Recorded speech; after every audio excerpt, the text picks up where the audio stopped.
You can walk into a room and know in 3 seconds who's angry, who's pretending, who's about to cry. You read people like weather. So here's the question I want you to sit with. Why can you read everyone in the room except the person sitting inside your own body?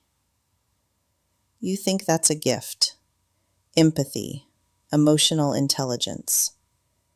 It isn't. Not at the root. You learn to read everyone else because somewhere back there, reading them was the only way to stay safe. And a child who spends every waking hour watching everyone else never gets the chance to watch himself. So how does a person disappear without anyone noticing? Quietly, usefully, one adjustment at a time. You become fluent in other people. You learn their moods like a second language. When to soften, when to go quiet, when to make yourself smaller so the room stays calm. You translate yourself all day into whatever the other person can receive. And here's what no one tells you about being a translator. The exhaustion you feel at the end of the day, it isn't from the people. It's from the machine that never shuts off. The one running every sentence through a filter before it's allowed out of your mouth. You're not tired from talking to them. You're tired from editing yourself in real time for years. And then something strange happens. The instrument becomes the person. The performance stops feeling like a performance and starts feeling like you. You don't just do it anymore. You start to need it. This is the part that sounds insane until you've lived it. You can become addicted to the exact thing that's hurting you. Not because you're broken, because the hurt is familiar and your body has confused familiar with safe. Think about a house where the air was always a little tense, where you learned to listen to footsteps in the hallway and know, from the rhythm alone, what kind of night it was going to be. That tension became your normal, your baseline, the temperature you started calling room temperature. So now, as an adult, when someone offers you something calm, something steady, something that asks nothing of you, it doesn't land as relief. It feels wrong. It feels like a trap. Peace reads as danger, because peace is the one room you were never taught to live in. That's why you keep walking back into the thing that hurts. Not because you love suffering, because suffering is fluent, and safety is a foreign country where you don't speak the language. Watch what you do when something good actually arrives. Someone treats you well, someone stays, someone needs nothing from you and just wants you there. And you feel it, that flinch, the sudden urge to find the flaw, test the limit, push until they react, or quietly start planning your exit before they can leave first. You tell yourself you're protecting yourself. You're not. You're crawling back to the temperature you know, because a person who is calmly, steadily good to you gives you no role to play. And without a role, you don't know who you are in the room. The good thing doesn't feel like love. It feels like unemployment. If you just felt that, the flinch, the exit, the role you didn't know you were playing, then stay. This is the kind of thing I dig up here, slowly, one buried reflex at a time. Subscribe and let me keep doing it with you. You shouldn't have to do this alone. You've done enough alone already. I made a whole video about what being needed by everyone does to you, but here's the part I left out. Being needed wasn't only a burden. It was proof. As long as someone needed you, you knew, without ever having to ask the terrifying question, that you still existed. The usefulness was the receipt. It told you that you were here, that you mattered, that you took up space in someone's life. Take the usefulness away, and you're left alone in a room with the one person you never learned, yourself.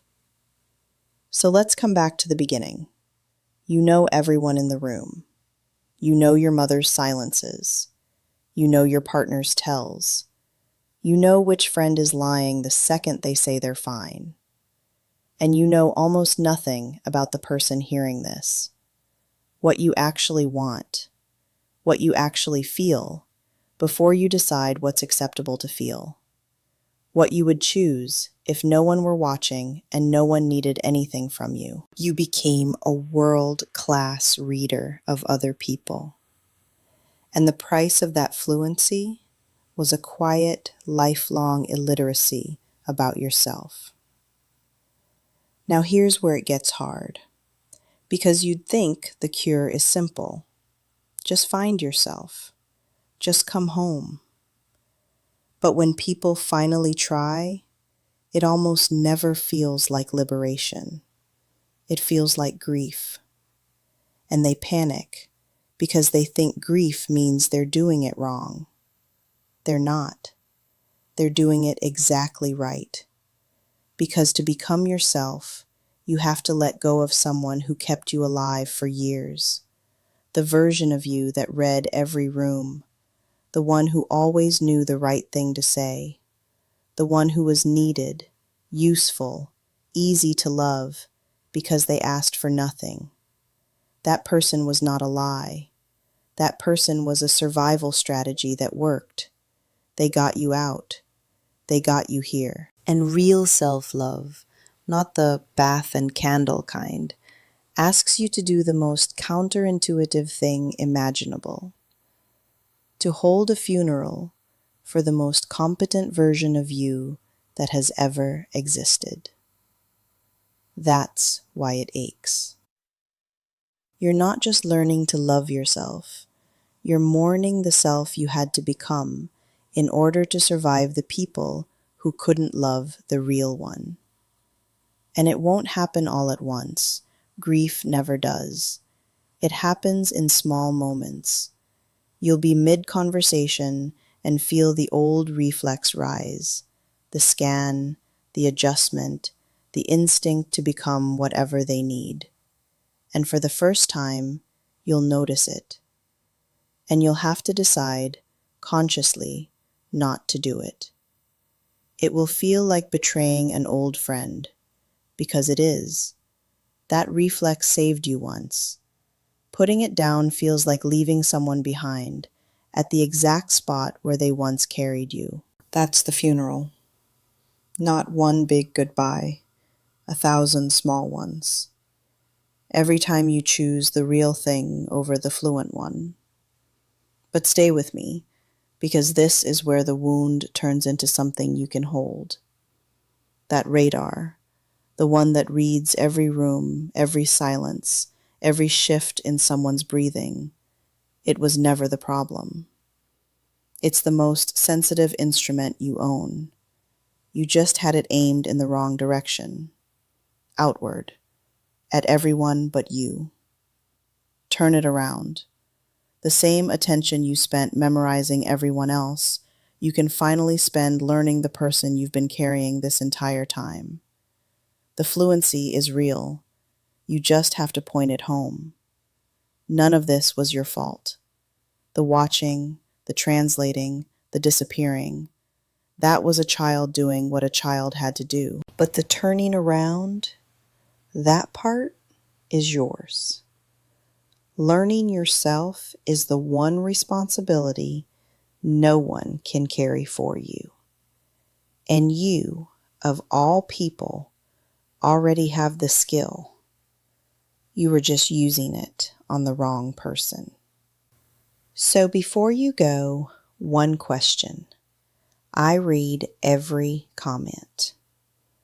Imagine a single day where you put the radar down, where you don't read anyone, Don't manage anyone. Don't translate yourself for anyone. What's the first feeling that comes up? Relief or terror? Tell me below. Be honest. That first feeling is the whole map. And if any of this landed, there's a video waiting for you on what being needed does to the self. It's the other half of this one. Thank you for existing, and thank you for surviving this far with me.